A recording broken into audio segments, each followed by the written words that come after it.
Well, after this brilliant discovery of vaccines and our ability to produce them, and we're manufacturing 1.5 billion a month, we're in this terrible situation where while 70% of us here in the West are being vaccinated, only 1% in low-income countries and only 5% in Africa as a whole are being vaccinated. And so you've got this huge divide between rich and poor countries.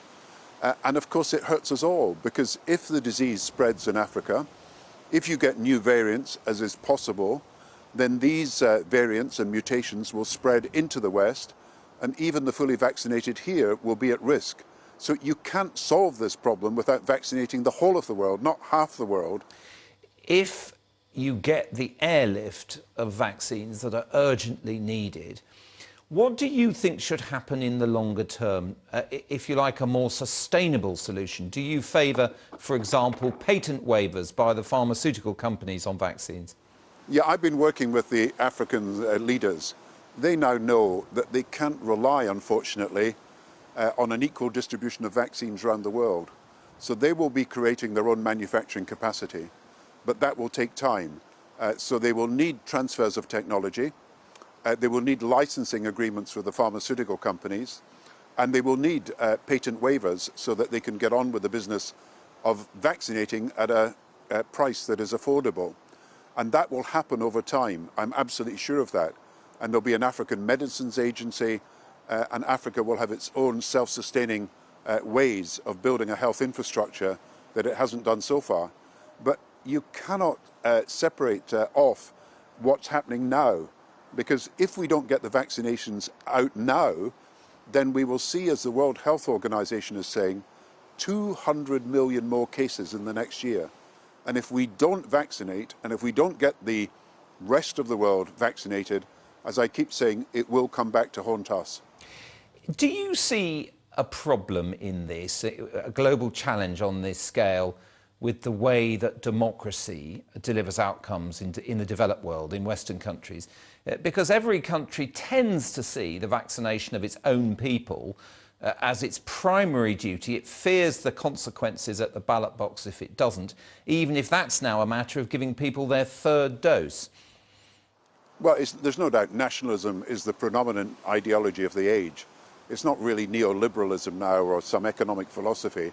It's countries pursuing their own self-interest, and whether it's Russia first or America first or China first or even Britain first, countries are doing what they think, but unfortunately it is a narrow interpretation of self-interest, because unless we can actually coordinate the delivery of vaccinations, we will fail as a world to control this disease.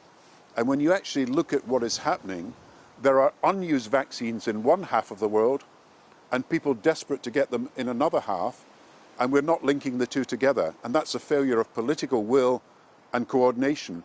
You see, what's happened in the last 9 months is that in April, we had probably 500 million vaccines being produced every month. Now, as a result of manufacturing progress, it's 1.5 billion. It will soon be 2 billion vaccines produced by December every month from then on. So there is not a shortage of vaccines either now or in the long run to meet the targets we've set. The vaccines are simply in the wrong place. So I'm not asking people in Britain or in the West to give up the idea of having boosters. I'm not trying to dictate, and nobody is trying to dictate, the policy of individual national governments. I appreciate that medical advice in Britain will be suggesting one thing that may not be the same as other countries. But what I'm saying is, look at the supply of vaccines and understand there are enough vaccines to do the boosters, to do the under 12s or the over 12s as well, and you can still send vaccines to the rest of the world. Even vaccines close to their use-by dates, because I've heard some people arguing you're just giving the developing countries a problem if you ship those out. Well, you've got to do it quickly, and that's why the airlift is the idea, military help to do so. Yeah, we reckon that 100 million vaccines will pass their use-by date by the end of December. And it could be more than that because, of course, it takes time to organise an airlift and to get it to rural areas as well as urban areas in countries that are far away. So you can't justify this intolerable waste. Money that's been spent, vaccines that have been delivered, and then vaccines that are lying in warehouses or in doctor surgeries or somewhere when they could be brought back in and used in the rest of the world. So we are talking about waste on a colossal scale if we don't do something about this.